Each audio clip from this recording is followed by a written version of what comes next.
Okay, that was a practice round.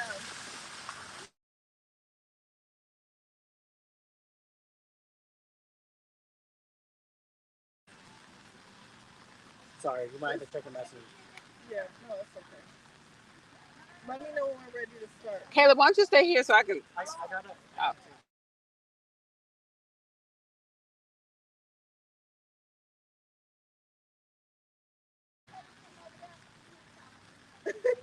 She has unmuted the mic. All right, let me check what Freedom Means Facebook page. She unmuted the mic. Okay. Okay.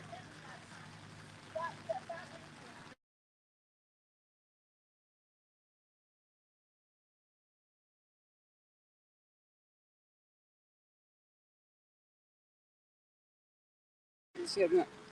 Hey, Madison. Bianca here with Freedom Inc. And I'm Monka, also with Freedom Inc. Today we're in at our headquarters at Freedom Inc. giving out air purifiers, masks, and other resources to make sure that most impacted folks in Madison have the resources that they need to take care of themselves during our local climate crisis. Where last week the air quality was so terrible, people ended up in the emergency room. Young children couldn't play outside.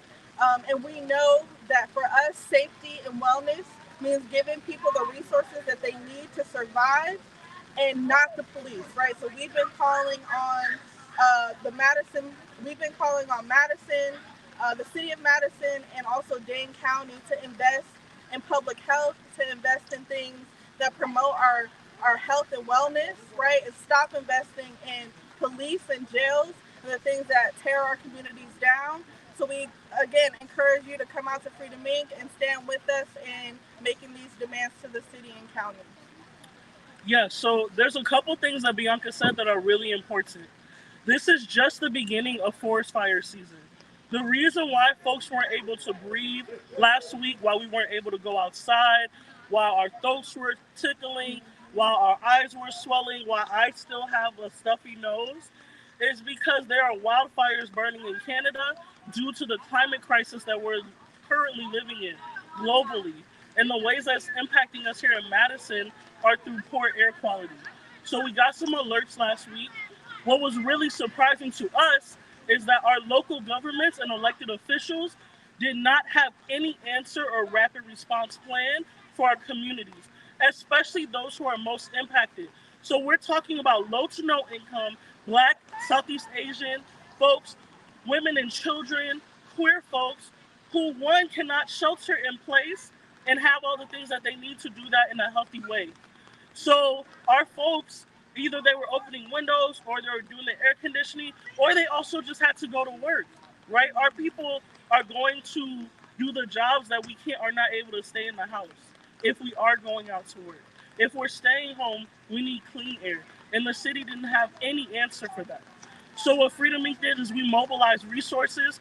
Right now we're about $60,000 worth of resources going out to the community, and another $50,000 that we re-granted out to our partners across the state to make sure that Black and Southeast Asian folks across Wisconsin are taken care of in this time.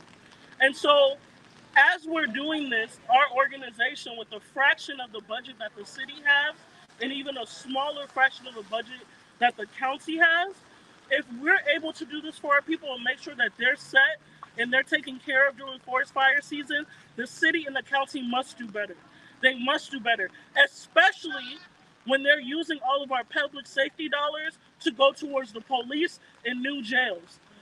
Look, the police cannot clean the air right now. Neither can the Dane County Sheriff or a new jail. So we have some demands for you all. We're doing our part.